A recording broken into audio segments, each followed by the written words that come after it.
रायपुर में 4 दिन बाद कांग्रेस का महाधिवेशन है और इस पर सीएम भूपेश बघेल ने कहा कि अधिवेशन में जनता के मुद्दों पर बात होगी और 2024 का रोड मैप तैयार होगा। उन्होंने केंद्र सरकार और बीजेपी पर निशाना साधते हुए कहा कि अडानी उन सब पर भारी है। कांग्रेस अंग्रेजों से नहीं डरी तो बीजेपी से क्या डरेगी। फिर सीएम भूपेश ने पूछा कि छत्तीसगढ़ नान घोटाले की अब तक जांच क्यों नहीं हो पाई। तो रायपुर के राजीव भवन में कांग्रेस की प्रेस कॉन्फ्रेंस में प्रदेश प्रभारी कुमारी शैलजा ने केंद्र सरकार की बीजेपी सरकार पर जमकर हमला बोला। उन्होंने कहा कि कांग्रेस से बीजेपी डरी हुई है, संसद में विपक्ष की आवाज दबाई जाती है और अब महाधिवेशन से बौखला गई है। कुमारी शैलजा ने यह भी कहा कि बीजेपी को लोकतंत्र पर भरोसा नहीं, अब बीजेपी की एक एक बात बेनकाब करेंगे और जनता की आवाज कमजोर नहीं होने देंगे। तो कांग्रेस के सवालों का बीजेपी ने प्रेस कॉन्फ्रेंस कर जवाब दिया है। प्रदेश अध्यक्ष अरुण साव ने कहा कि ईडी की कार्रवाई सबूतों पर आधारित है, तो वहीं पूर्व मुख्यमंत्री रमन सिंह ने कहा कि लोग पहले छत्तीसगढ़ में विकास देखने आते थे, लेकिन आज छत्तीसगढ़ में ईडी की चर्चा हो रही है। पहले विरोध करते थे, लेकिन आज एनआईए जांच पर सीएम भूपेश को भी यकीन है। मध्य प्रदेश सरकार की नई आबकारी नीति की पूर्व मुख्यमंत्री उमा भारती ने जमकर तारीफ की है। उन्होंने एक के बाद एक कई ट्वीट कर नई शराब नीति को ऐतिहासिक और क्रांतिकारी बताया। उन्होंने भरोसा जताया कि मध्य प्रदेश की शराब नीति दूसरे राज्यों के लिए मॉडल बनकर उभरेगी।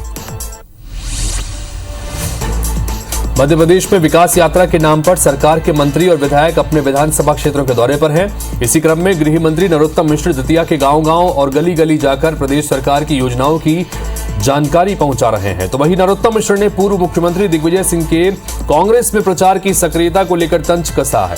उन्होंने कहा कि दिग्विजय सिंह एक बार फिर संगत में पंगत कर रहे हैं और अब रायता तो फैलेगा ही। जर्जर सड़कों को मुद्दा बनाकर मध्य प्रदेश की सत्ता पर काबिज होने वाली शिवराज सरकार ने चुनाव से पहले खस्ताहाल सड़कों की सूरत बदलने का अभियान शुरू कर दिया है।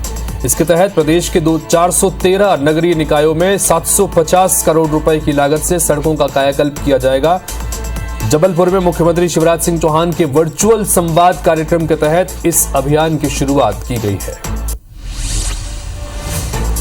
तो मुख्यमंत्री शिवराज सिंह चौहान ने आज फिर पूर्व मुख्यमंत्री कमलनाथ से सवाल किया है। उन्होंने ट्वीट किया कि सनद रहे उनके राज्य में कानून और व्यवस्था की स्थिति पूरी तरह से फेल हो गई थी। उन्होंने वादा किया कि घरेलू अपराध पर नियंत्रण हेतु पुलिस हेल्पलाइन स्थापित की जाएगी। कमलनाथ जी, आपने कौन सी हेल्पलाइन स्थापित की, ये तो बताइए। इस पर कमलनाथ ने कहा कि प्रदेश महिला अत्याचारों में नंबर 1 बन चुका है। आप किस मुंह से महिला सुरक्षा को लेकर सवाल कर रहे हैं। सुप्रीम कोर्ट ने आज उद्धव गुट की शिवसेना के नाम और निशान से जुड़ी याचिका पर तत्काल सुनवाई करने से इनकार कर दिया।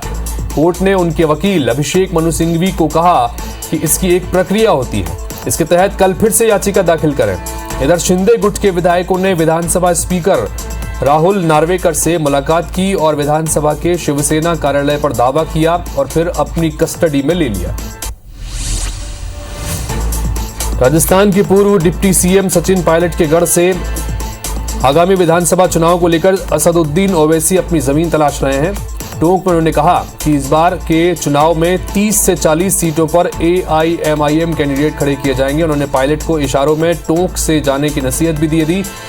इसकी मुख्य वजह यहां मुस्लिम वोटर्स का बड़ी संख्या में होना भी माना जा रहा है। खास बात यह भी है कि ओवैसी ने अपने भाषण के दौरान गुर्जर नेता कर्नल किरोड़ी लाल बैंसला की 2 बार जमकर प्रशंसा की है। बिहार में जनता दल यूनाइटेड के भीतर चल रहे घमासान का आज पटाक्षेप हो सकता है। जेडीयू संसदीय बोर्ड के अध्यक्ष उपेंद्र कुशवाहा ने 19 और 20 फरवरी को 2 दिवसीय खुला अधिवेशन बुलाया था। उपेंद्र कुशवाहा ने कहा कि पार्टी को मजबूत करने के लिए अधिवेशन बुलाया गया है। सूत्रों के अनुसार उपेंद्र कुशवाहा पार्टी के साथ विधान परिषद की सीट छोड़ने का ऐलान भी कर सकते हैं।